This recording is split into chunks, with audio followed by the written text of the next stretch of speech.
ഇനി കൈരളിതൊന്നും ചോദിക്കല്ലേ, ഇനി ചോദിക്കണ്ട, വേണ്ട. ഇതിനെപ്പറ്റി എന്തെങ്കിലും ചോദിക്കുക. അല്ല, ഞാൻ പറയാം.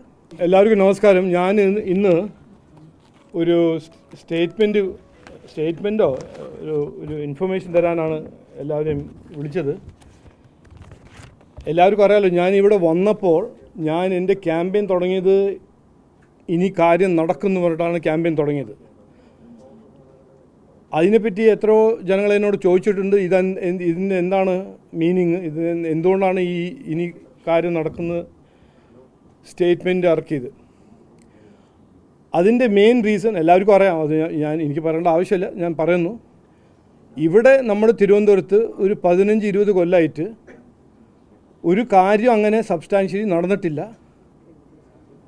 15 കൊല്ലം മുമ്പേ ഒരു ഫസ്റ്റ് ടൈം വോട്ടർ ആയ ഒരു ആൺകുട്ടിയോ പെൺകുട്ടി, 18 വയസ്സായുള്ള ആൺകുട്ടി പെൺകുട്ടി ഇന്ന് 33 വയസ്സായ ഒരു അഡൾട്ടായിട്ടും ആ 15 കൊല്ലത്തിൽ 20 കൊല്ലം എവിടെ നിന്ന് സ്റ്റാർട്ടിംഗ് പോയിൻ്റ് നിങ്ങൾ തീരുമാനിച്ചോളൂ,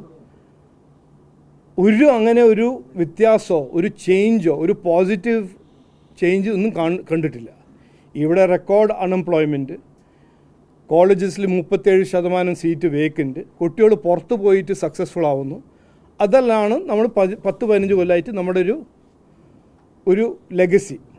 അതുകൊണ്ട് ഞാൻ അന്ന് വന്നപ്പോൾ പറഞ്ഞു, എൻ്റെ കാൻഡിഡേച്ചർ, എൻ്റെ ക്യാമ്പയിൻ ഇതിനെ ചേഞ്ച് ചെയ്യാനാണ്. ഇവിടെ കാര്യം നടക്കണം എന്നൊരു പുതിയ രാഷ്ട്രീയം, പുതിയ അപ്രോച്ച് കൊണ്ടുവന്നിട്ടാണ് ഞാൻ ഇവിടെ വരുന്നത് അന്ന് പറഞ്ഞത്. അത് കഴിഞ്ഞിട്ട് എന്താണ് ഈ കാര്യം എന്ന് പറഞ്ഞിട്ടൊരു ക്യാമ്പയിൻ നടത്തി. ജനങ്ങളോട് എല്ലായിടത്തും ചോദിച്ചു. 7 സെഗ്മെൻറ്റിൽ നിന്ന് ജനങ്ങളെ പോയി മീറ്റ് ചെയ്തു. അവരുടെ പ്രശ്നങ്ങളും അവരുടെ വിഷമങ്ങളും അവരുടെ വേദനകളും എല്ലാമാണ്, അവർക്ക് എന്ത് വേണം, എന്താണ് കാര്യം എൻ്റെ ക്യാമ്പയിൻ നടന്ന് അതിൻ്റെ എല്ലാം ഇൻപുട്ട് എടുത്തിട്ട് ഞങ്ങൾ ഒരു ഡോക്യുമെൻ്റ് ഉണ്ടാക്കിയിട്ടുണ്ട്. ഇതാണ് കാര്യം. ഇതാണ് കാര്യം ആണ് ഞാൻ 5 കൊല്ലത്തിൽ ചെയ്യാൻ പോകുന്ന പണി. അതിൽ 2 ഫീച്ചർ ഞാൻ 2 മെയിൻ പോയിൻ്റ് പറയാൻ ആഗ്രഹിക്കുന്നു. ഒന്ന്, ഇതാണ് കാര്യം എല്ലാ അസംബ്ലി സെഗ്മെൻറ്റ്സിനെ ടച്ച് ചെയ്യുന്നുണ്ട്. അപ്പോൾ പാറശാല ഇന്ന് ഞാൻ അവിടെ പര്യടനം ചെയ്യുന്നുണ്ട്. അവിടെ കർഷകർക്ക് എന്താണ് ചെയ്യാൻ പോകുന്നത്, തീരദേശത്തെ മത്സ്യത്തൊഴിലാളി കമ്മ്യൂണിറ്റി അവർക്ക് എന്താ ചെയ്യാൻ പോകുന്നത്, ട്രിവാൻഡ്രം സിറ്റി അവിടെ എന്താ ചെയ്യാൻ പോകുന്നത്. അപ്പോൾ ഈ 2 കാറ്റഗറി, ഒന്ന് ഇപ്പോൾ ഉള്ള പ്രശ്നങ്ങൾ അതിൻ്റെ പരിഹാരം, രണ്ടാമത്തേത് നമ്മുടെ തിരുവനന്തപുരത്തെ ഒരു പൊട്ടൻഷ്യൽ, ആ പൊട്ടൻഷ്യലിനെ എക്സ്പ്ലോയിറ്റ് ചെയ്ത് തിരുവനന്തപുരത്തെ എങ്ങനെയാണ് മുമ്പോട്ട് കൊണ്ടുപോകാൻ ഒരു വൈബ്രൻറ്റ് ഇക്കോണമി ആക്കാൻ, അതിൻ്റെ എന്താണ് ഒരു സ്ട്രാറ്റജി. അപ്പോൾ 2 ബ്രോഡ് ഏരിയാസാണ് ഇതാണ് കാര്യം കവർ ചെയ്യുന്നത്. അപ്പോൾ ഞാൻ ഒരിക്കൽ കൂടി പറയുന്നു, ഇത് 10-15-20 കൊല്ലമായിട്ട് ഇവിടെ പ്രശ്നങ്ങളും അതിന് പരിഹാരം ഉണ്ടാക്കാണ്ടേയും ഒരു സൊല്യൂഷൻ ഉണ്ടാക്കാണ്ടേ ആ ചെറിയ പ്രശ്നങ്ങൾ വലിയ പ്രശ്നങ്ങളാവുന്നു, വലിയ പ്രശ്നങ്ങൾ വലിയ പ്രശ്നങ്ങളാവുന്നു. അതിൻ്റെ സൊല്യൂഷൻ അതൊന്ന്, അത് തീരദേശത്ത് അതൊരു എക്സാമ്പിളാണ്. ഹാൻഡ്ലൂം സെക്ടർ ഒരു എക്സാമ്പിളാണ്. കർഷകർ ആ മേഖല ഒരു എക്സാമ്പിളാണ്. അതൊന്ന്. മറ്റേത്, ഈ തിരുവനന്തപുരത്തിൽ നമ്മൾ എത്രയോ പൊട്ടൻഷ്യലുണ്ട്, മാനുഫാക്ചറിങ്ങിൻ്റെയും ടൂറിസമിൻ്റെയും IT ആൻഡ് ഇന്നോവേഷനിൻ്റെയും നോളജ് ആൻഡ് റിസർച്ചിൻ്റെയും, അത് എക്സ്പ്ലോയിറ്റ് ചെയ്യാൻ എന്തെല്ലാം ചെയ്യാൻ പോകുന്നുണ്ട്. അതൊരു രണ്ടാമത്തെ ഈ 2 ലെഗ്സാണ് ഈ ഡോക്യുമെൻറ്റിൽ ഞങ്ങൾ ഉണ്ടാക്കി വെച്ചിരിക്കുന്നത്. ഇത് ഞാൻ പറയാൻ ആഗ്രഹിക്കുന്നു.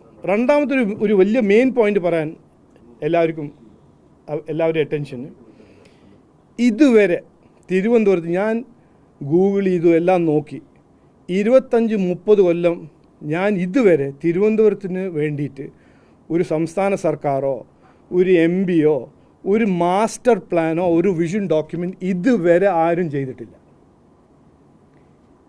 അപ്പോൾ 20-25 കൊല്ലം കഴിഞ്ഞിട്ട് ആദ്യത്തെ ഒരു ഒക്കേഷനാണ് ഇങ്ങനത്തെ ഒരു വിഷൻ ഡോക്യുമെൻ്റ് ഉണ്ടാക്കി തിരുവനന്തപുരത്തിൻ്റെ ഒരു ഗ്രോത്തിന് വേണ്ടി, പുരോഗതിക്ക് വേണ്ടി, വികസനത്തിന് വേണ്ടി ഒരു മാസ്റ്റർ പ്ലാൻ ഉണ്ടാക്കുന്ന ഒരു സംവിധാനം ഇത് ആദ്യത്തെ പ്രാവശ്യമാണ് നമ്മൾ കാണുന്നത് 20-25 കൊല്ലം കഴിഞ്ഞിട്ട്. അതൊന്ന് അതിൻ്റെ ഈ പോയിന്റ് ഞാൻ പറയാൻ ആഗ്രഹിക്കുന്നു. രണ്ടാമത്തേത്, ഞാൻ ഇന്ന് പറയുന്നു, ഞാൻ ക്യാമ്പയിൻ ചെയ്യുമ്പോൾ ഞാൻ പറയുന്നത്, നിങ്ങൾ എൻ്റെ 2 കമ്പറ്റേറ്റേഴ്സിനും അവസരം കൊടുത്തിട്ടുണ്ട്. ഒരു പുള്ളിക്ക് മൂന്ന് തവണ അവസരം കൊടുത്തു. ഒരു കാൻഡിഡേറ്റിന് ഒരു തവണ അവസരം കൊടുത്തു 2005 മുതൽ 2009. ഞാൻ ചോദിക്കുന്നത് ഒരു 5 കൊല്ലം എനിക്കൊരു അവസരം തരണം.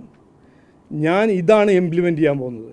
ഞാൻ വേണ്ടാത്ത വാഗ്ദാനവും പറഞ്ഞ് ഒന്നും ചെയ്യാൻ പോകുന്ന ആളല്ല.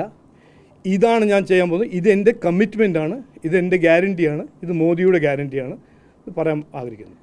Bus that's it. Thank you.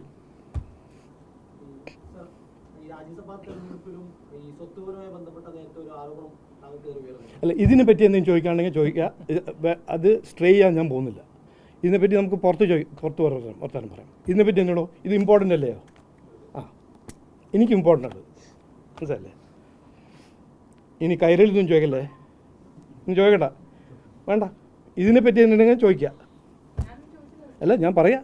Thank you, നമസ്കാരം.